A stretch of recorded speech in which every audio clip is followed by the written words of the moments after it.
क्या बना रही हो? खीर। अरे हर्ष को ना चावल वाली खीर बहुत पसंद है, तुम वही बनाना, ठीक है? कोई बात नहीं बेटा, तुम्हें जो समझ में आए वो बना देना। हम चलते हैं, तुम्हें किसी भी चीज की जरूरत हो तो आवाज दे देना हमें। और हमने जो कहा है उसके बारे में एक बार सोचना जरूर।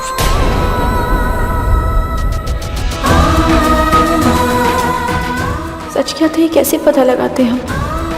जिस तरह उस दिन मंडप में आकर उन्होंने हमें बचाया था, ऐसे लगा कि वह एक हीरो है। उन्हें देख के कोई सोच भी नहीं सकता कि वो नॉर्मल नहीं है बल्कि मेंटली डिस्टर्ब्ड है। ऐसे में उन्होंने कैसे हमारी जान बचाई? इन सब सवालों का कोई जवाब नहीं है हमारे पास। ये सब कुछ ऐसे ही है जैसे हमारी जिंदगी। सब कुछ इतना अचानक हुआ, हम ऐसे फंस गए कि निकलने का रास्ता तक नहीं दिखा हमें।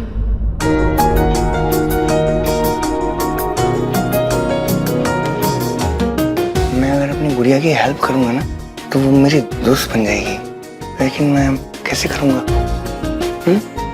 शक्कर कहाँ रखी है?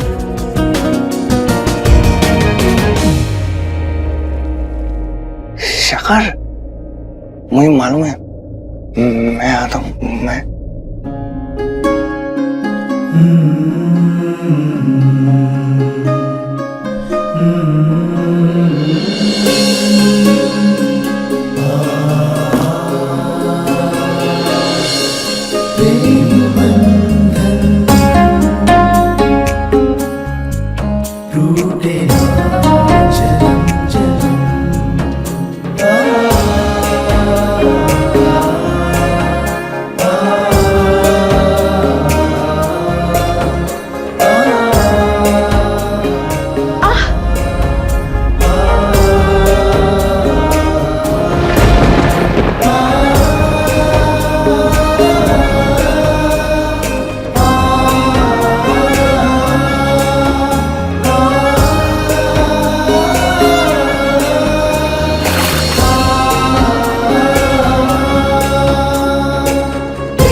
बेटा ये क्या हो गया? दादी मैंने बचा लिया। वो आपने कहा था ना कि अपनी गुड़िया का ख्याल रखना, मैंने रखा है दादी। आपका तो ठीक है ना बेटा, ख्याल रखे। वो ऐसे वो किया और ऐसे हुई हो गई थी तो मैंने पानी में डाल दिया और मैंने बचा लिया। अच्छा किया। I'm sorry। बहुत अच्छा किया बेटा। कहाँ जा रही हो? I'm a good Janaki? dad now। I'm sorry। मैं गुस्सा नहीं करूँगा, मुझको बोलो कहाँ जा रही हूँ? आएगी वो वापस आएगी। कहाँ जा रही हूँ?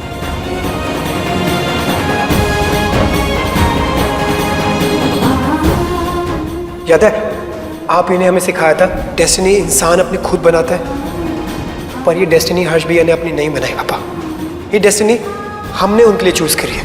हमने तो उन्हें कहा था ना कि हम तुम्हारे लिए गुड़िया लेकर आ रहे हैं। याद है दादी ने उन्हें कहा था कि हर्ष हम तुम्हारे लिए एक गुड़िया लेकर आ रहे हैं जिसकी रिस्पॉन्सिबिलिटी तुम्हारी है और उसे परेशान नहीं करना है।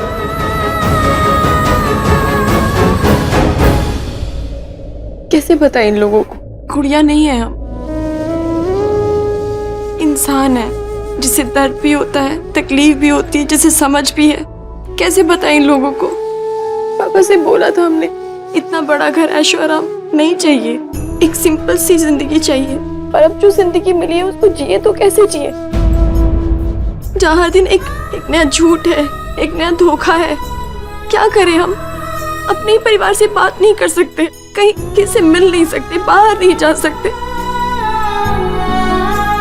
घर में कैदी की जैसे बना रखा है हमें।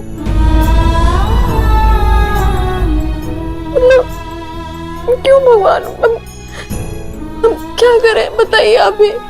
कैसे इस सिचुएशन से बाहर निकले, कैसे संभाले खुद को?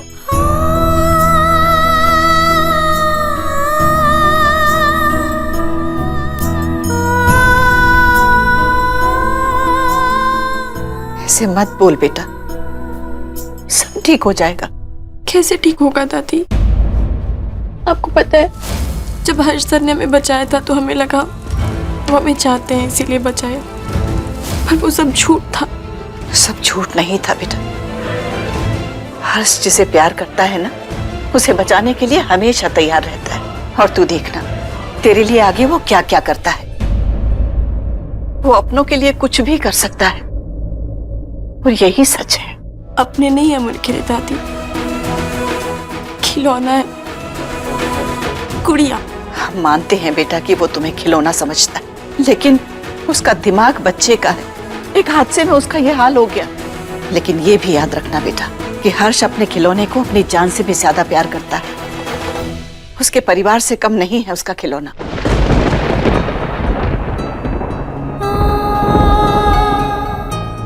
हम मानते हैं बेटा, जो कुछ भी हम लोगों ने तुम्हारे साथ किया वो गलत था, लेकिन हम गलत नहीं हैं, हम सही हैं, और हमारा हर्ष भी सही है। सच बताएं तो जब राम ने हमें तुम्हारे बारे में बताया कि कैसे तुमने अपनी नौकरी की चिंता किए बिना अपनी सहेली का साथ दिया, सच के साथ खड़ी रही, कितनी ही मुसीबतों को सह के तुमने अपने परिवार को संभाला है बेटा। छोटी सी उम्र में नौकरी करनी शुरू कर दी। और हमारी इन्हीं मजबूरियों का आप लोगों ने फायदा उठाया है ना? ना बेटा ना, हमने तुम्हारी मजबूरियों को नहीं, तुम्हारी खूबियों को देखा है। जो लड़की अपने परिवार के लिए इतनी कुर्बानियां दे सकती है, वो आम लड़की नहीं हो सकती। उसमें जरूर कोई शक्ति है, और यही शक्ति हमें चाहिए थी अपने हर्ष के लिए। हमने सोचा था कि तुम्हारे प्यार और तुम्हारे समर्पण से ऐसा चमत्कार होगा कि हमारा हर्ष एकदम नॉर्मल हो जाएगा, बिल्कुल पहले की तरह। इसीलिए हमने तुम्हें चुना है बेटा। दादी, हम एक चीज मांगे, आप हमें देंगी प्लीज? हाँ बेटा बोलो। हमें सिर्फ एक बार अपने पापा से बात करने देंगी? नहीं बेटा, तुम्हारे परिवार वालों से या किसी और से बात करने की इजाजत हम तुम्हें नहीं दे सकते। हम क्या, हमारे घर में से कोई भी तुम्हें ये इजाजत नहीं देगा। इसका मतलब ये नहीं है कि हम तुम्हें तुम्हारे परिवार से दूर रखना चाहते। हम किसी से कुछ नहीं कहेंगे दादी, प्लीज। थोड़े समय की बात और है बेटा, थोड़ा वक्त दे दो हमें, फिर देखना तुम्हें खुद समझ में आ जाएगा कि ये हम सब तुम्हारी भलाई के लिए कर रहे हैं। थोड़ा वक्त बेटा।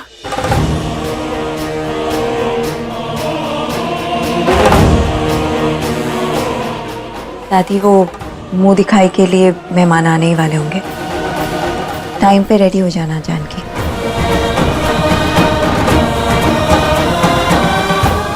किसी और के लिए ना सही, अपने ससुराल की इज्जत की खातिर इस मुंह दिखाई की रस्म को निभाने के लिए नीचे जरूर आ जाना बेटा। ये इस दादी की विनती है तुमसे। ऐसा मत करिए आप।